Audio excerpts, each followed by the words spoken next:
like shit. Man, boy. Smells like shit. That's Yo, rough, listen, boy. I told you guys this game was going to be tough. I was completely wrong. The team responded. And that was nothing short of a statement win to tell everybody, look at us. We are not going anywhere. You guys keep talking. We hear you guys talking. We even see you guys calling some of our players Booker T. So you know what we do? We do the Rooney on your ground. Bro. You do the spinner Rooney on your ground. Eberechi Eze, he hears all the noise. Guess what he does? 5 goals versus Tottenham this season over 2 games. 8-2 over 2 games. 8-2. The score today was 4-1. The score at the Emirates was 4-1 for Arsenal. Eze scored a brace.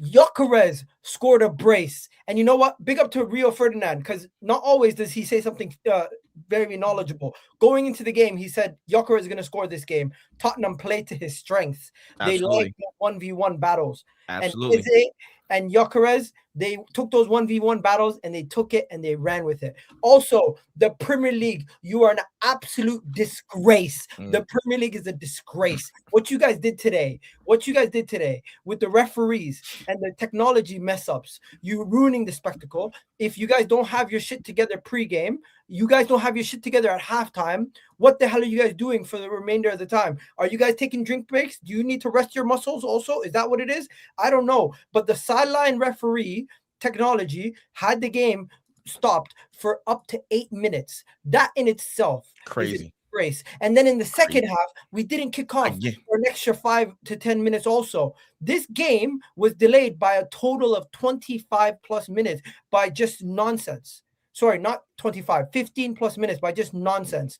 I personally think in the best league in the world, with the best players in the world, with the most money in the world, you should be getting better prepared for these games. I don't care. Technology can go wrong, but even then, you should have people working on it so it doesn't happen again going into halftime. Before we get into the game, I just wanted to mention that. But hey, Trip, we got to talk about this game. Statement win. Pressure is fully back on Manchester City since they play next before we do. And you know something? Is it me or playing the likes of Tottenham? It's just so much easier than playing the likes of Burnley and Brentford and all these other guys. Bro. I mean, you know what I'm saying? It's a shit stadium, but it still feels at home, you know? That's just normal sentence. I mean, we won the league in their ground twice, you know? I mean, it's a new stadium out there. Like, first and foremost, we own that place. Let's get that out the gate. Let's just make sure we all are on clear terms with that. Afterwards, the next name on the deed is Beyonce because she sold it out a few times. And then after that, it'll be Tottenham Hotspur, whoever those names are that own the club or whatever, I guess on paper outside of that. But just remember that order. Arsenal Football Club, Beyonce, and then Tottenham. That's who owns that stadium. I just want people to get that out and clear while we starting, bro. But that's what I'm talking about, man. If there was ever a game to have a response, to have again a moment to say, do the talking on the pitch, to take everything that has happened over the past week, the criticisms, the attacks, the doom and gloom that was surrounding the club, feeling very, very just grim. That was a perfect moment to say, hey, let's settle down. Let's do what we do.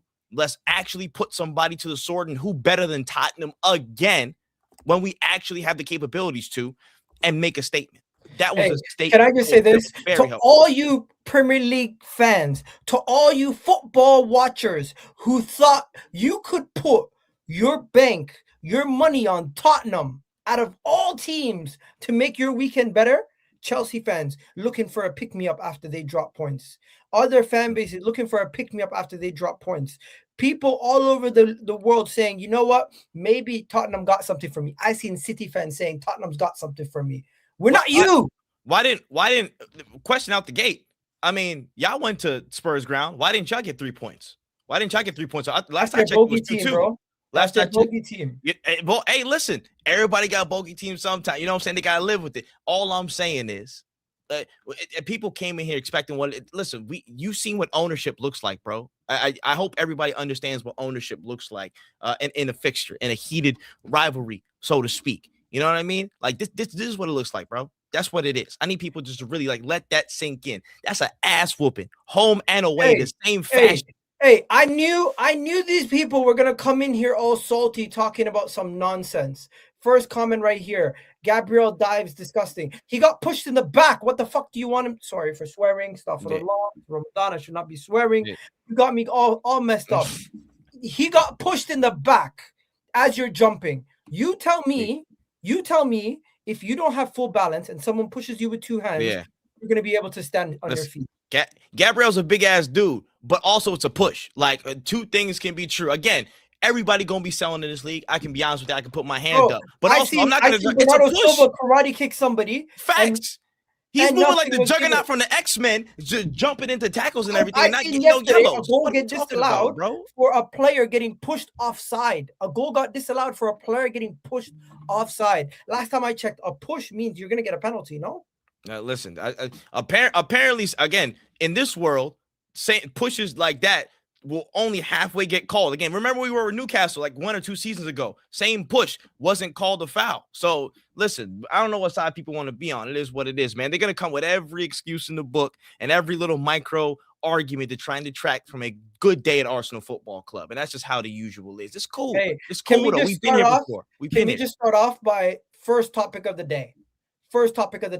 First discussion. We had our little here and there. The first thing we need to talk about, if I'm gonna timestamp stuff, the first timestamp is gonna be that was the perfect response. Yes. That was the perfect response. Now, don't get me wrong, Declan Rice made his mistake. We conceded a sloppy goal, but from there on, we were perfect. We did not put a foot wrong. After we scored, we conceded that goal to Colomboani. We did not put a foot wrong. The rest of the game, we were solid defensively.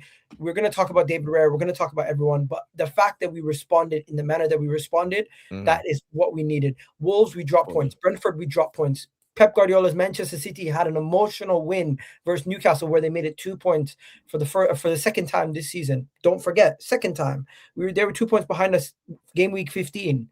But no one talks about that. Anyways, this right here was an emotional game. We needed to win. Everything was on us. Tudor's first game, it was a free hit for them.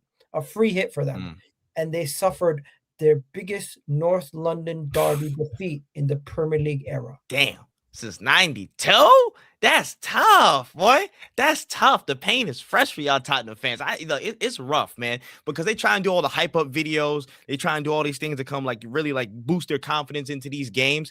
And over the past at least 7 of these North London derbies, to no avail. You know what I mean? I think what has it been like six wins, 1 draw or something out of it? I can't even remember off the top of my head, but we've been dominating these as of late. And it's just going to show how things have always been, bro. I need people to understand the dynamic has always been like this. And just in terms of the response, what a time to do it. Again, a game that can be emotional, a game that somebody can move to us if we're not on our P's and Q's. But from a results perspective, from a performance perspective, from individual performance perspective, from a collective perspective, there was so much positive to add to that. Seeing so much, again, sense of progression, so much, again, like hopefully continued just propensity and, again, the penchant to move forward, find solutions, force the issue when things aren't ideal, and making these happen from there. I think on all levels, it was a positive sign forward. And again, even from the managerial standpoint, again, the game plan, solid. The teams had to go and execute. The substitutions came at the right time, honestly. Again, the Jury and Timber one specifically, all for Mosquera. I credited that one. I thought that was a very, very astute move to help just shore up the game, really. So from all accounts, a game that could have been, again, ultra pressurized because of the state that we're in, where emotion could have spilled over and could have gotten the best of us. I saw a team that was poised no matter what was thrown at them to execute the game plan, know that they are better, and prove that they are better on the pitch. So listen, I gotta give a shout out to them, bro. They did their thing. Yeah, more importantly, back to being 5 points clear of Manchester City, back to being in a little bit more of a arm's length for Man City. I know there's a game in hand still, and when they do play that, we'll talk about it. But right now, all we can do is just win our games and just get our performances going, keep getting our job done, and that is the most important thing. Facts. Before we get into Gyokeres, we got to talk about Eberechi Eze. Eze loves the North London derby. That is exactly what I'm talking about, Eberechi Eze. Come on. That was what I needed from him. And you know something? People were mocking Arteta for starting Eze. They're like, ha ha ha! He thinks he's gonna score a hat trick again. He's an idiot. He's just playing him because he scored a hat trick last time. No, this is not a dumb. This guy is not a dumb guy. People take Arteta as an idiot online. They think they know better. Eberechi Eze opened the score for Arsenal this afternoon, and then he buried the game. And then he did a spin-a-rooney on their head top. Bro, 5 times. Five goals against Tottenham this season. The five. Is that why he did it? I don't know, but it's just coincidence, man. It's just the stars aligning, bro. Tottenham, can you dig that sucker? That's what I'm on, bro. He is that guy, bro. He just hates Tottenham. That's how you know he's a true Arsenal fan, just to the blood, bro, to the cells, to the mitochondria. You feel it, bro. He's a fan because every time he steps on the pitch against Tottenham is a point to prove. It is a moment to just impose yourself. He knows he's better. He knows the club is better. He knows the players are better. He knows the facilities are better. He knows the mascot is better. And he just, every touch, he proves that. He proves it, man. That was another great performance today, man. I'm hoping to see more and more as he kicks on again. Back half of the season, that's a real problem that we've seen in the past, man. Crystal Palace, he's done it before. And I hope this kickstarts that kind of run. But today, that was fantastic, man. Intent, creativity, poise, just making things happen. That's the Eberechi Eze that we want to see. And I just, again, we should have known. I got a graphic for you. It's a given. I got one of those graphics for you guys. One of those graphics that just puts it into perspective, the kind of performance he had in these 2 games. Puts himself in folklore memory as an Arsenal fan. Like, he's only played 2 games in the derby, but he's made an imprint. Like, this guy, memorable. Look at that. Look at that. Oh, Eberechi Eze, fair play. Fair play. Congratulations. You have arrived. Like, North London Derby, people said, oh, he only scored 3 goals in 1 game. Bro, you scored a season worth of goals in 2 games. Listen. Oh, let me make sure I get this right, though. You know what I'm saying? Let me make sure I get this right as well, because this is crazy. Hold on. Let me get this right, because I'm just people like to rag on this guy so much because he hasn't again just kicked on and started every game or whatever. He's been adjusting to everything that's happening in Arsenal, to be fair, right? The thing with me is I just need him for the moments. For now, while he's understanding the systems, getting more again, applying himself a little bit more to the broad things, I just need him for the moments. And he's already shown up in some really good moments this year. Again, the City game, clawing a draw back when we were just behind it, again, a clutch moment. And both these North London Derby specifically, just the way he applies himself in moments to be that dynamic maverick player. He's growing in more and more confidence. And I see that. I see it where people want to see, again, they want the immediate result of more. I think the hitting the ground running at this point in the season where he usually does hit that form, hit that flow state. And listen, against Tottenham, that's just an added bonus for me. That's just a bonus seeing him turn up specifically and jump in there. You know, like we don't even have to say London's red. They just know. They should. Listen, at this point, how long we've been beating y'all ass? If y'all not seeing red, y'all should understand what's going on. If it's not from the rage getting y'all ass whooped so much, it should be from the color of the town. Like, either way, they're going to figure out it's red.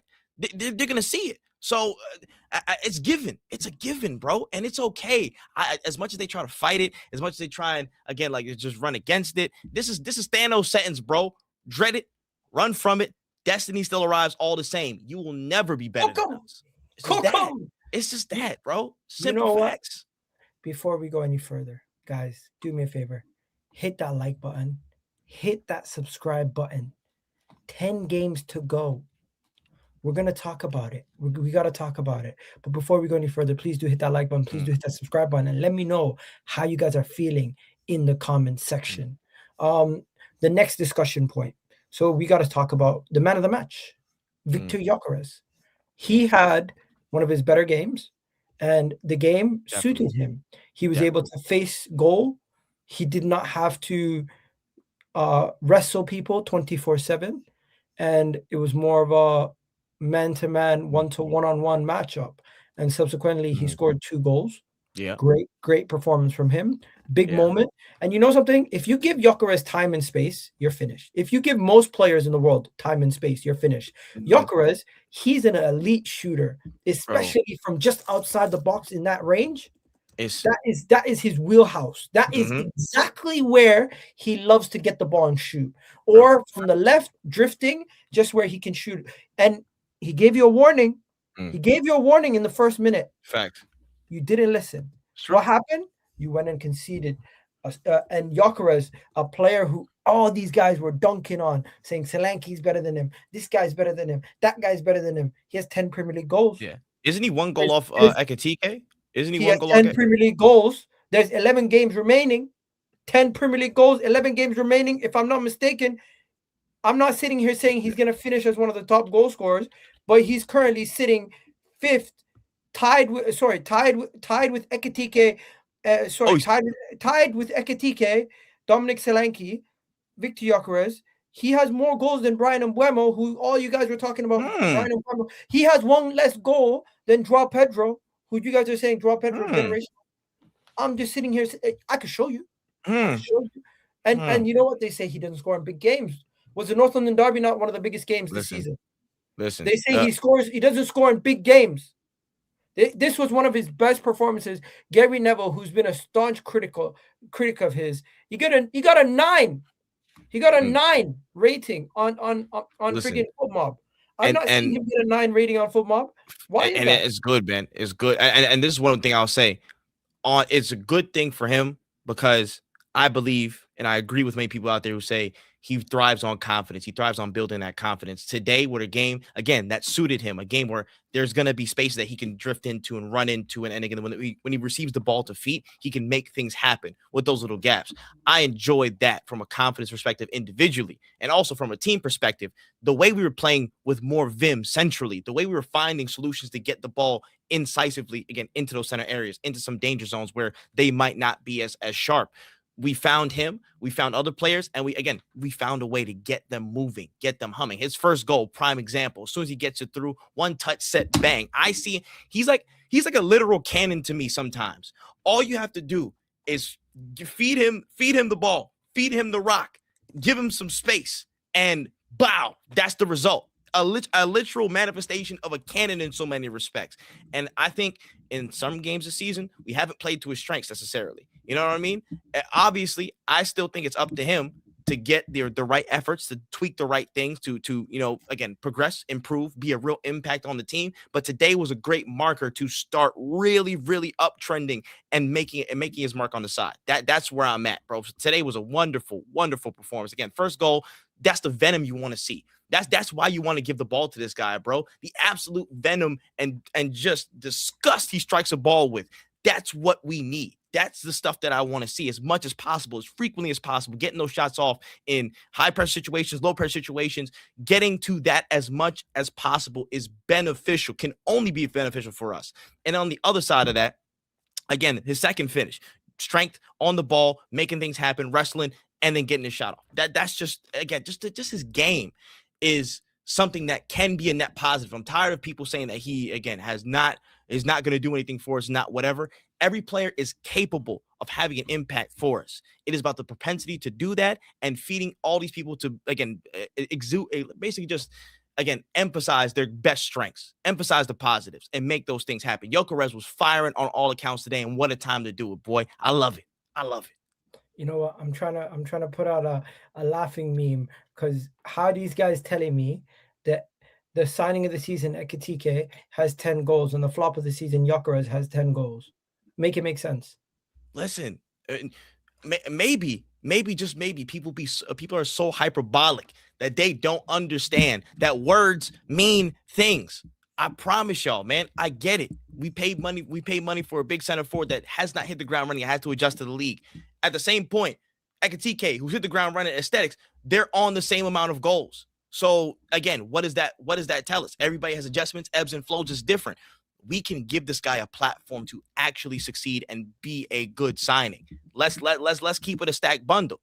I don't care about the adjudications of who's gonna be who's good, who's bad, who's better. We can make him good for us. He can mold to our system more to be good for us and get us over the line. I promise you, the glazing, if we do what we're supposed to do this season for him, and people are gonna act like, oh man, it finally came through XYZ, and people are gonna back away from all the opinions that they might have said beforehand.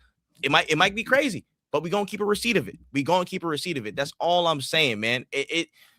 Everybody can provide an impact. And for him today, that was a game that was suited for him. And I hope the confidence he takes from the actions, from the interplay, from just the confidence in all his touches where he was taking them to move forward into other games. That's where I'm at. But Gyokeres is firing. Can't say shit about his name today. Hey, Chelsea next. Listen. Chelsea next. Chelsea next. You know what? Before we get to Chelsea, we got a lot to talk about in this game that we still haven't done. Can I take a moment to appreciate David Raya making his save? Listen, that was crazy. And while we're talking about David Raya, let's also talk about we already spoke about the Gabriel situation.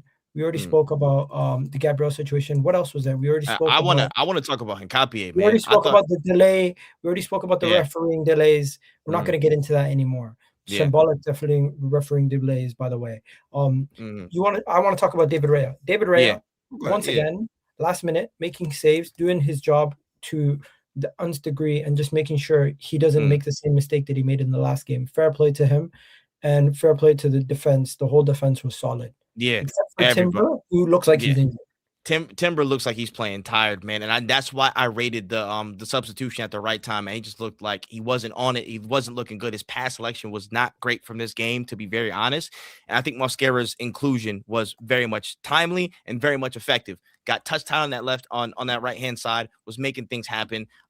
Just solid addition. And again, the rotation couldn't have come at a better time. Shouts to the whole defense for locking in, doing what they had to do. David Raya, again, the upside of him not being 6'2" is the fact that he is so nimble. The fact that he could get under there like a cat and just get to something, move it out. The downside is that he's not 6'2". So certain things, it's just we're kind of screwed. But that's understandably, that's the trade-off. In so many situations, he can be very quick, he can be very agile in shot stopping, he can be quick in moving and distributing the ball. That's kind of the pros and cons we have to live with, but he's a damn good keeper. And I'll be damned if anybody says otherwise about him, bro. He's been putting in work season after season. And although he has some moments where we question, like we all can, because everybody will have those moments, he's a damn good keeper. And then on top of that, beyond that, I thought the best out of the defense was Hincapié. I thought Hincapié was incredible. I thought he was, again, on his job, 1v1s, making things happen, just defensively sound, and then offensively making himself available for runs. His pass selection was pretty solid, just getting stuck in moments where we need to really settle in, stop things that might have been happening, slow down the flow. I thought Saliba was good with that, but also Hincapié was very good with that and trying to just slow it down, bro. Hincapié to Jefe, that man just making things happen nonstop, and it was wonderful to see him kick on after, again, another player where so many people slandered him coming in, getting adjusted to the team, being brand new, not even getting a full set of training and getting an injury in the first few weeks of his time at Arsenal. Another player that is showing good qualities, good progression, good signs that a lot of people were slating. So it's that, bro. And Hincapié's come leaps and bounds from where he started, and he's only going to show up more and be more influential as we go along, man. He's a good player. He's a solid player, and he showed out today. So shout out to him and the rest of the defense, man. They did their work. Big up everyone in the comment section. Iga, I always, even if troll you, I love the true hate. Just Benson. No, I did always, even if I troll you. Shout out to some of you guys in the chat. I don't know if you guys are beefing each other, what's going on, but honestly, everyone, we should just all be here to enjoy football. If you dislike Arsenal, if you like Arsenal, whatever, when somebody you don't like is doing well, just give them credit, keep it moving. You don't have to speak about them every day. If we win the league, you guys don't need to worry. Just start talking about the World Cup. It won't bother me. Anyways, right now, let's move on to the next thing. The next thing we need to speak about, Declan Rice making the mistake, the goal that we conceded. Yeah, that's crazy. I think the way that he responded after conceding the goal, he responded in the right way. He did not put a foot wrong, and he got himself back together. And 100%. I'm not going to fault Declan Rice for his mistake. I think when he makes a mistake, he's one person in the team that has credit in the bank, and he's going to right his wrongs. I trust him. Yeah, that's fair. Again, nothing short to be said is that is comical as hell how he was trying to hype everybody up and then he made the mistake. We can laugh at that, you know what I'm saying? In hindsight now, like that's Yeah, that's you a don't tough see moment. Sky Sports going. That was good TV coverage right there. Yeah, I ain't gonna lie. Like that shit. We can all laugh at that. That's a quality meme. Okay. But But, the response, it was just but quality. Go ahead. final thing, I don't Mm, think we need to spend too much time on Declan Rice. nah, The final nah. thing is pressure is back on Man City. We are now back to 5 points ahead. Man City play Mm. next. Who do they play? Who they playing? Leeds away. Listen, Leeds away at Ellen Road? Yeah. That's not easy, bro. I watched them That's versus not easy. Newcastle in the second half. That's They not did easy. not look like they were having themselves the best of times. Listen, and Leeds look very, very dogged across the 90 minutes at Ellen Road. I mean, again, the only team that I'm not really expecting City to drop points, but nah. I am expecting them to feel the pressure because I sensed it from their fans. I Mm, seen LB, who's a big Man City fan, saying, "I don't know if I have 11 more of these in me." mm. Hey man, listen, it's a tough fight. It's a tough fight. It's not this league is not easy. This Wait, league is wait. not easy. We played 28 games. Yeah, already. It's That about means there's only 10 more 10 to games to go. go. 10 And finals. and some of you guys were quitting on this team. Have some shame. Hey, listen. Either you in or you not. That's all I'm saying. Either you in or you not in. But wherever you at, stay on that side. That's the only thing I'll be saying. Don't try and flip flop back and forth like you was always here if it goes well, or you're always on the other side if it don't go well. Just stay where you at, wherever you at. Just make sure you stand on that business. Whatever happens, just stand on that business, and we'll come together at the end, and then Because we'll this whole discuss. week, all I've been hearing was bottle job this, bottle job that. Well and truly, the momentum is back on our side now.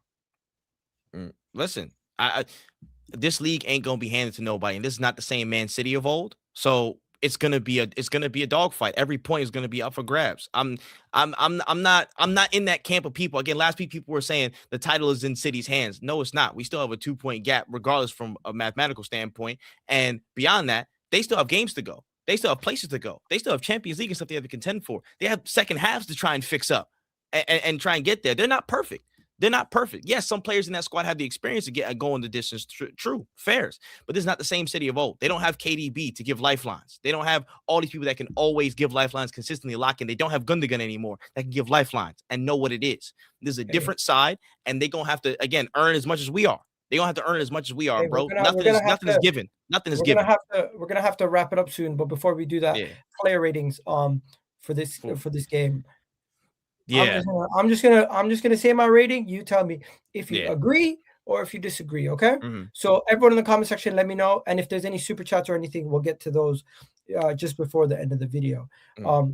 So yeah, with the first one, when it comes to, oh, by the way, Spurs.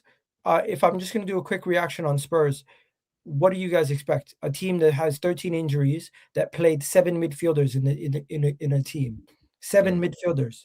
They played a midfielder in defense. They played 2 midfielders in attack, and they played a midfield 3. Like, we did exactly what we were supposed to do, and that's the yeah, we point. did our job. Handling business. We did our job. We did our Mm-hmm. job. And then what was it? A 3-4-2-1 Christmas tree. Yeah, something like that for a little bit, but then they retreated a little bit when we got on the ball, Yeah. pinned them back a little bit. You know, they had they had pressing about them, but again, just wore them down, man. Wore them down. They can Raya, 8. Solid performance. Made a crucial save at the end. 8. I don't fault him too much for the opening. I agree. Timber got an assist. Yeah. Didn't really think he had the best of games, but because he got the assist, I'm gonna give him a 7. I'm not mad at that. I was gonna say 6, but the assist bumps it up. Yes. Solid performance for Saliba and Gabriel. Both get a 7.5. I'm with that. I agree. Hincapie, he's on the edge of 7.58, so I'm just gonna throw it to an 8. I'm gonna give him an 8. Yes, I agree. Yes. I don't think the midfielders had a good game. I'm gonna give both of them 6.5/7s. So yeah, I'd say 6.57. I think Zubimendi gets 6.5. Declan Rice gets 6.5. Zubimendi gets 7. I would flip it, but I understand. I agree. Generally, yeah. Saka injured. I hope he's not injured for long. I don't know what the injury is. He looked like he was happy, smiling, clapping the team off. Madueke came on for the last couple minutes, extra time. It's fine, hopefully. And he gets himself a 6.5. I would say even. I would say a 7 or a 7.5. I Honestly, thought I they thought did he a was good job slowing him down, to be fair. yeah, they did, but they did fair on the Devils. But I think him as an And outlet. he was quite wasteful in the first half. He should have scored at least 2 goals. I'll meet you in the middle of 7. I'll meet you in the middle of 7. All right, 7. Eze gets a 9. Give him a 9. Give him a 9. He got a brace. He got a brace. One more goal gets a 10. Mm-hmm. Trossard 6.5 was worse than Saka. Yeah, he was worse. Definitely. Wasteful touches all over the place. And when it comes to Viktor Gyokeres, if Eze is getting a 9, Viktor Gyokeres is getting a 9. Yeah. It's who do you prefer as man of the match? The person who started the brace or the person who ended the game? Clear. I agree. So they both get 9s. And then Mosquera came on for Timber. Solid performance from him. I'll give him a 6.5. And then Odegaard came on, got an assist. I'll give him a 7. Martinelli was kind of credit to him. He came on for a couple of minutes, didn't do much though. Honestly, he's going to be a super sub for the rest of the season. And Nani Madueke didn't have enough minutes. Mikel Arteta, you get a 10 out of 10. Yeah, that was the performance that we all needed to see, and that was the substitutions were on, the game plan was on. You need to keep keeping this momentum and carrying it forward, man. That's all I gotta say. And all I gotta say to the Tottenham fans, if you guys do get relegated, just know Arsenal did its job. We took 6 points off you this season. Feel like Game of Thrones. If it happens, I'm like, I want them to know it was me. I want them to know it was me. If they right now they're 4 points off the relegation zone. Hey, it's a tough 10 games left, brother. But the next game is against Fulham, so you never know. Anyways, we're gonna wrap it up here. Have yourselves a wonderful day. It's only Tottenham. Jeez, do you know what the build up to this game was? Is that a Man City fan who drew to Tottenham saying it's only Tottenham? Whoa, hold on, brother. Anyways, we gotta wrap it up. Have a good one, guys. We'll catch you on the next one. Love for the love. Peace out. I'm gonna send you over to the football terrace. Tell him Egal sent you. Tell him you already know what it is. We're doing our thing over here. Egal Talks Football. You know what it is. Canada lost today to the USA. You guys are probably happy you got the gold medal. But guess what? This game mattered more than anything else that was on TV today, obviously. We'll catch you on the next one. Love for the love. Peace out, ladies and gentlemen. We're out of here. Done now.